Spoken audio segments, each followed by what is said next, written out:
تنہائی میں موبائل کی سکرین عزیز مصر کی بیوی کی طرح ہے جو نوجوان کو کہتی ہے ہے تلک آ جا گناہ کر لے، لیکن اس نوجوان پر لازم ہے کہ سنت یوسفی زندہ کرتے ہوئے کہہ دے معاذ اللہ، اللہ کی پناہ۔ انسان کو اچھی نیت پہ وہ انعام ملتا ہے جو اچھے اعمال پہ بھی نہیں ملتا، کیونکہ نیت میں دکھاوا نہیں ہوتا۔ اگر آپ غور کرو تو اللہ کے رسول صلی اللہ علیہ وسلم کی ہدایات کے مطابق سارے کا سارا ایمان دو چیزوں میں ہے۔ ایک تو اللہ کی عبادت میں کسی کو شریک نہ کرو، حاکمیت پروردگار کو تقسیم نہ کرو۔ جو کچھ اللہ کا ہے وہ اس سے کوئی نہیں چھین سکتا۔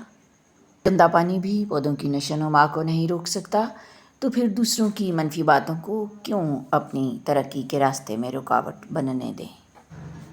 یاد رکھیں، جس طرح ایک پودا ہر حال میں آسمان کی طرف بڑھتا ہے، اسی طرح آپ کو بھی اپنی منزل کی طرف بڑھتے رہنا چاہیے۔ دنیا کے طعنے، تنقیدیں اور غلط الفاظ صرف شور ہیں، حقیقت نہیں۔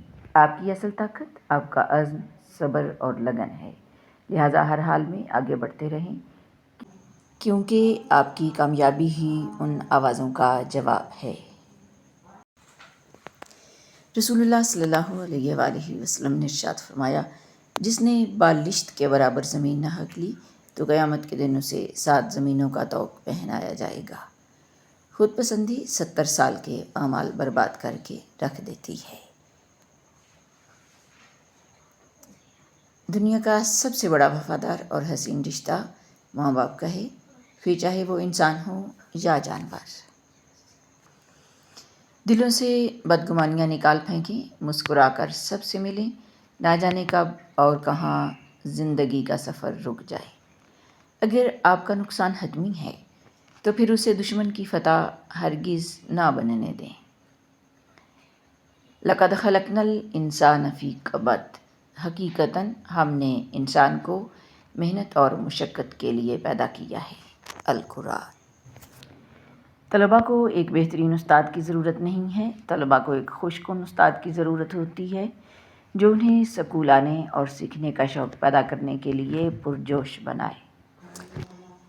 رسول اللہ صلی اللہ علیہ وآلہ وسلم نے ارشاد فرمایا، اللہ تعالیٰ فرماتا ہے، میرا بندہ فرض نماز کے بعد نفل عبادتیں کر کے مجھ سے اتنا نزدیک ہو جاتا ہے کہ میں اس سے محبت کرنے لگ جاتا ہوں۔ صحیح بخاری۔ دنیا کی ہر چیز انسان کی خدمت کر رہی ہے، اگر کوئی انسان کو تکلیف دے رہا ہے تو وہ انسان ہی ہے۔ دیر سے ہونے میں خیر بھی ہو سکتی ہے، تم پریشان کیوں ہو؟ اللہ آہستہ آہستہ تمام دنیاوی سہاروں کو آپ سے الگ کرتا ہے، اس لیے نہیں کہ آپ بے سہارا ہو جائیں، بلکہ اس لیے کہ آپ کو رب کا سہارا صاف اور نمایاں نظر آئے، تاکہ آپ ہمیشہ اللہ رب العزت پر بھروسہ رکھیں۔ محمد الرسول اللہ صلی اللہ علیہ وآلہ وسلم نے ارشاد فرمایا، حیا ایمان کا حصہ ہے اور ایمان جنت میں پہنچاتا ہے، جبکہ بے حیائی بد کلامی اور سنگ دلی ہے اور سنگ دلی جہنم میں پہنچاتی ہے۔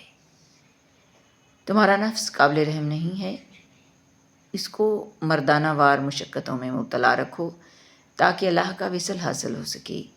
انسان کو غلط فہمی ہے کہ وہ نفس کو آرام پہنچا کر اس سے وفا کی امید رکھے۔ اژدہے کو مارنے کے لیے تو کسی موسیٰ کی ضرورت ہوتی ہے۔ تنہائی کے مسافر بیمار روحوں کی طرح اذیت کی منزلیں طے کرتے ہیں۔